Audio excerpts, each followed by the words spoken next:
Coffee with the Commish, coming to you from Seagirt, New Jersey, where today I'm joined by Pops Fish, member of the league since 2012. He is the father to Garden State Grinders, son-in-law to Untouchable, and my father-in-law, of course.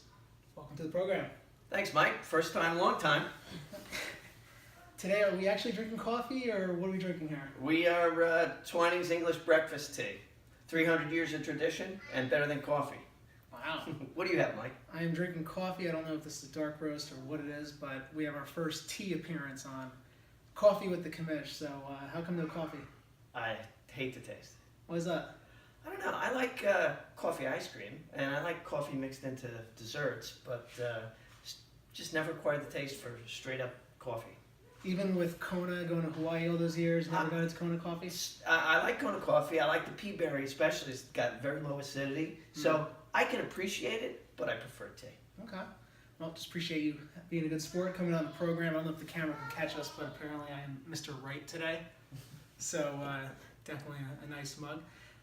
So everyone knows what the program's about. We put one team under the spotlight. We talk a little bit personal first, a little bit of business, fantasy-wise, and then we jump into a game called Hit and Run. Sound good to you? Sounds great. Let's go.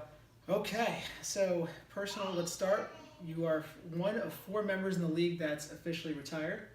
That's correct. Our age of our league is increasing quickly, but I think you're probably one of the busiest retired members of the league. So what are you doing to keep busy, and maybe you can share with the league some of your hobbies, some of your interests. Well, so this morning I got up and watched the sunrise on the beach, which is what I do most days. But in between that and going to bed at night, I spend a lot of time doing a lot of different things. Sometimes I write, sometimes I do artwork. I learned to play the ukulele this summer. So some of those hobbies. In addition to that, I do some investing. I have a couple companies that I'm involved with that are investments, and from a volunteer standpoint, I'm the board chair at St. Peter's Hospital in New Brunswick. So a little busy. You're not just reading like Mean Machine and going for runs. He's way more cool than me.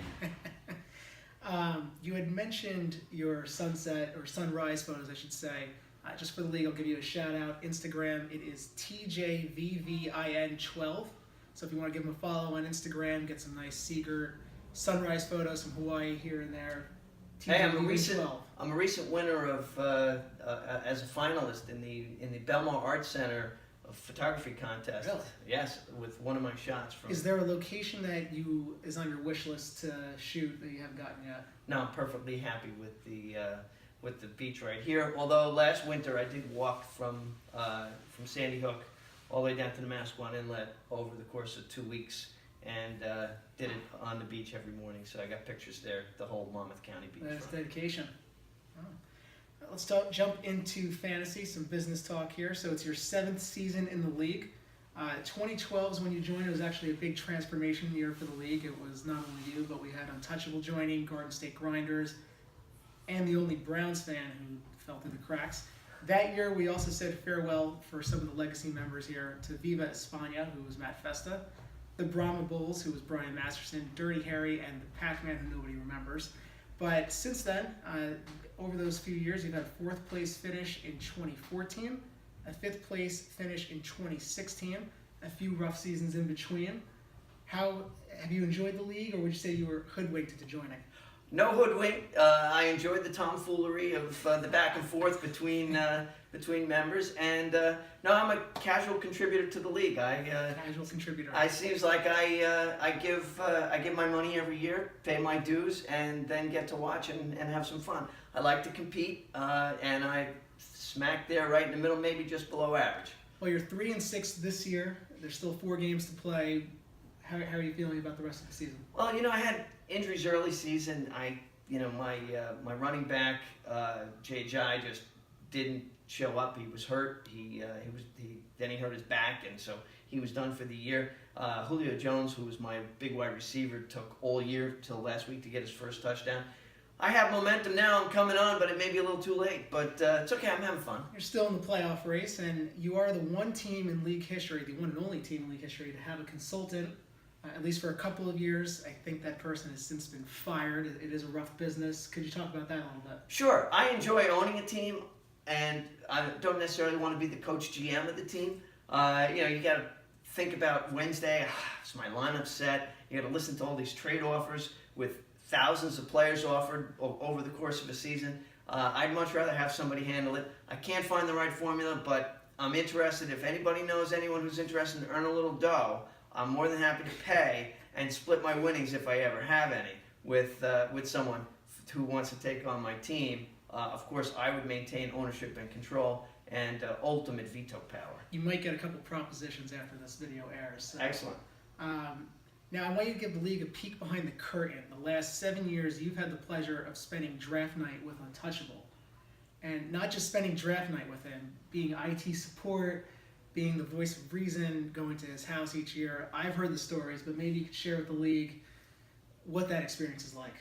Well, Untouchable, as you know, is the most prepared member of the league. He spends more time between May and September thinking about what his draft is going to be like and how he's going to pick. And he's got his secret lists, and then he's got his final list, and he's got his magazines.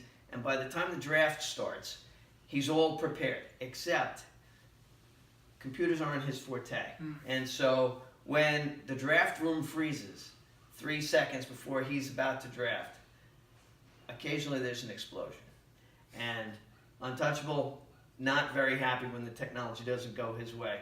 And if he gets close to being auto-picked, very frustrated. And please, everyone, please sign into the room way in advance, because if you're not there and we're about to start, get that guy on the phone. He's not in the room because he can see, and he's anxious to do that. He also can't read your comments, so it's pointless to make them to him. Now, this is a PG-rated program, but can you repeat some of the choice words that he uses during these experiences, or is it?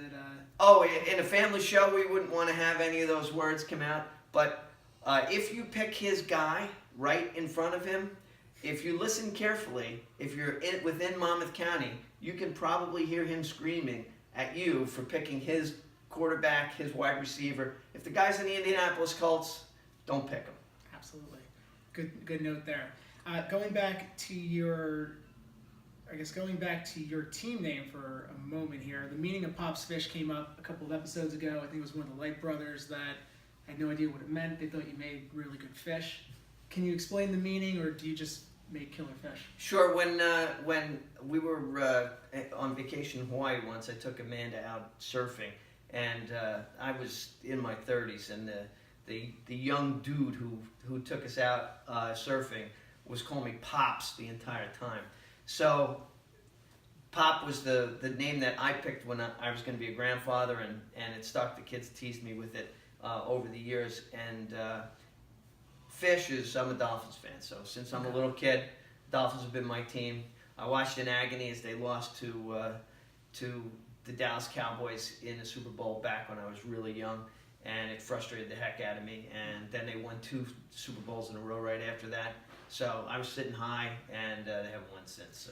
So there's the meaning, but can you give the league a quick fish recipe, something that... Sure. I eat fish just about every night. The most important thing, time your fish. If you look at a nice, good, thick piece of fish, give it 12 minutes. You don't need to turn it. Just turn that oven up at the end. If you're grilling, close the lid and don't touch it. Right, tip right there. Let's play some hit and run. This is a game where I will throw some quick questions at you. First thing that comes to mind, just pop it out. Okay. Here we go. Favorite meal? Pancakes. Pancakes. Favorite tea? It would be English breakfast. English breakfast. Is that a daily thing, or is it... Oh, no, that's every day. I alternate tea. I had Darjeeling last night. I don't even know if I could say Darjeeling. Darjeeling. Okay. If you're really interested in tea and you want to get the best tea, Pu'er is the best tea you can get from China. Pu'er. Learn a new word every day on this episode. Favorite chocolate? Darker than you can get. Valrhona is really good chocolate, but if you're into chocolate, gradually raise your percentage of cocoa in your chocolate from 60, which is really sweet chocolate, and inch up. Go to 70, go to 75. You can get to 90. What's the best chocolate you ever ate? Best Brand, location. Best chocolate I ever ate. I had a really good time. We went to the chocolate fair in New York one time, and we ate our way around the chocolate fair. That probably was the best chocolate experience. Favorite book? I read the Lord of the Rings just about every summer, so I'd have to say Lord of the Rings. Favorite character in Friday Night Lights? Well, I might say Booby Miles, but I think everybody says Booby Miles. So I think I'm gonna say. I think I'm gonna go with Comer. Our Comer? Nice choice. Who would play you in a movie? Michael J. Fox. Michael J. Fox. Another quick response from an actor. I'm impressed. Best team name in the league other than yours? Best team name. I would go with the Alaska Ice Bashers, but they're out of the They're league. defunct. Just because it was a reference to Super Smash Bros., the video game from back in the day.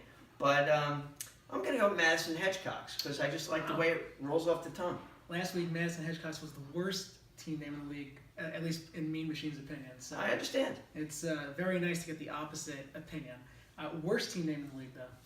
Oh, it has to be. There are two worst team names in the league.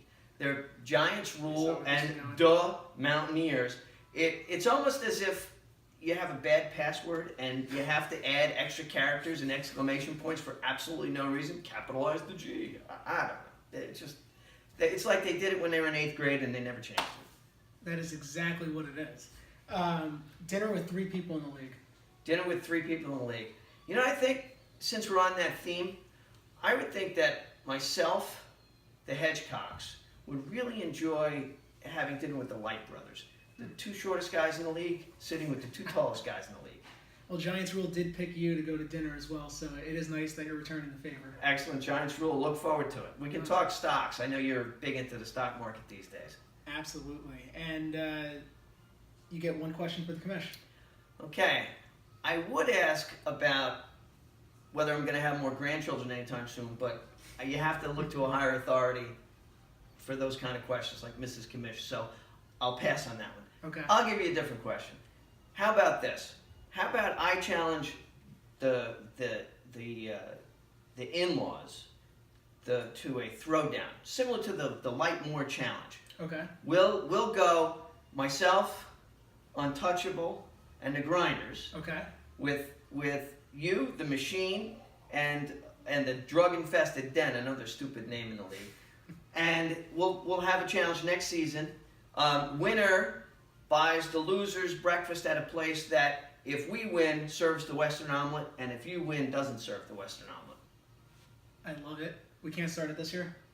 I think we've already played some of our games, so yes. we'll have to wait till next season. Right, so we have a year to think of a name for the series. So. Absolutely. The In-Laws Challenge, we'll leave it at that for now. In-Laws Challenge? Okay, it's a good placeholder. Well, Pops Fish, thanks for joining the program, and stay tuned next week for another episode. Thanks for having me, Mike. I'll stop and listen now.